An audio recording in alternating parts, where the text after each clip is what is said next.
देश में तब इमरजेंसी लगी थी और उस वक्त एक बुजुर्ग की भुजाएं जैसे निरंकुशता और मनमानेपन को उखाड़ फेंकने के लिए फड़फड़ा रही हूं। और ये शख्सियत कोई और नहीं, जयप्रकाश नारायण थे। और उनकी इस क्रांति में कदम से कदम मिलाकर चलने वाले एक और शख्स जनसंघ और संघ के दिग्गज नानाजी देशमुख थे।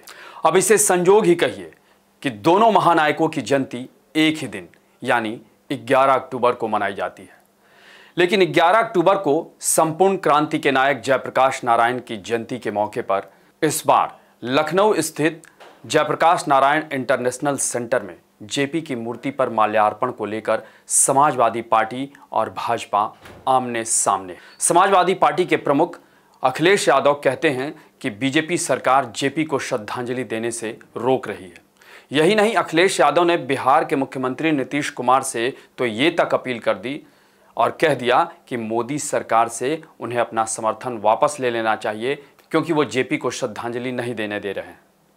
अब अखिलेश यादव के इस बयान के बाद जहन में अचानक इमरजेंसी के दौर की वो तस्वीरें सामने आने लगती हैं जब जयप्रकाश नारायण ने संपूर्ण क्रांति के आंदोलन को धार देने के लिए तब जनसंघ से सहयोग का आह्वान किया था और जनसंघ के नेताओं ने जेपी की अगुवाई वाले आंदोलन को कामयाब बनाने के लिए अपनी जान की बाजी तक लगा दी थी। और इसकी एक मिसाल तब देखने को मिली थी जब जनसंघ नेता नानाजी देशमुख ने जयप्रकाश नारायण पर चलाई गई लाठी का दर्द खुद झेल गए और जेपी की जान बचा दी। आज अखिलेश यादव जयप्रकाश नारायण और बीजेपी के संबंधों को लेकर जो कह रहे हैं, अब उसे क्या कहा जाए। नमस्कार, मैं अभय राय।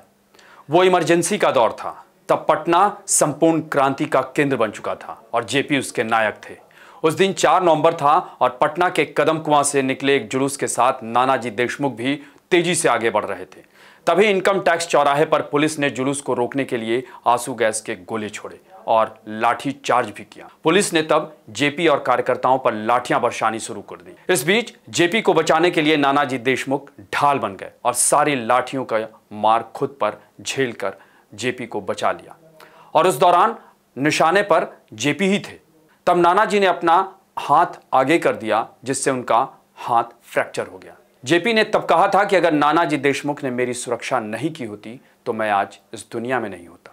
आपको बता दें कि नानाजी ने 12 अप्रैल 1974 को जेपी को वचन दिया था कि आप आंदोलन की अगुवाई करें, हम सभी आपके साथ हैं। जयप्रकाश नारायण कहते थे कि इस तरह मेरी पिटाई कभी नहीं की गई। मुझे नहीं पता कि अंग्रेजी राज में गांधी जी पर कभी आंसू गैस के गोले छोड़े गए, लेकिन मुझे दोनों का सामना करना पड़ा। तब अटल बिहारी वाजपेयी और आडवाणी पटना आए थे और उन्होंने दिल्ली जाकर जेपी के साथ हुई बर्बरता का मसला जोर शोर से उठाया था। गौरतलब है कि नानाजी देशमुख का जेपी आंदोलन और पटना से गहरा संबंध था। संपूर्ण क्रांति के आंदोलन के समय वो बिहार आते थे और नानाजी देशमुख के एंट्री पर बिहार में रोक लगी थी, लेकिन नानाजी देशमुख दिल्ली से ट्रेन की आरएमएस बोगी में पोस्टमैन की पोशाक में पटना पहुंचे थे और फिर आंदोलन में शामिल हुए थे। ये एक तरह से कहा जाए तो जिस तरीके से अखिलेश यादव भाजपा और जयप्रकाश नारायण को लेकर जो बातें कह रहे हैं उससे सारे सच का पता लग जाता है, क्योंकि जयप्रकाश नारायण के आंदोलन को जितना संघ और उसके नेताओं ने, जनसंघ के नेताओं ने धार दी या यूं कहें कि उसको कामयाब बनाया, उतना शायद किसी भी उस दौरान के पार्टी या किसी नेता ने नहीं किया होगा। हालांकि ये भी सच है कि गांधी जी की हत्या के बाद जयप्रकाश नारायण ने संघ के मुखपत्र ऑर्गेनाइजर के दफ्तर के सामने कभी धरना प्रदर्शन भी किया था। लेकिन वक्त के साथ संघ और जयप्रकाश नारायण के संबंध मधुर हुए और खासकर इमरजेंसी में जयप्रकाश नारायण को अगर ताकत दी तो वो जनसंघ और संघ ने दी। ऐसे में अखिलेश यादव जयप्रकाश नारायण और बीजेपी को लेकर जो कहना चाहते हैं या जो उनकी मंशा है उस पर सवाल उठना लाजमी। आपको हमारी ये रिपोर्ट कैसी लगी उसे कमेंट बॉक्स में ज़रूर बताएं और अन्य खबरों से अपडेट रहने के लिए बने रहें हमारे साथ, क्योंकि हम हैं बुलंद भारत टीवी, ताकत आपकी।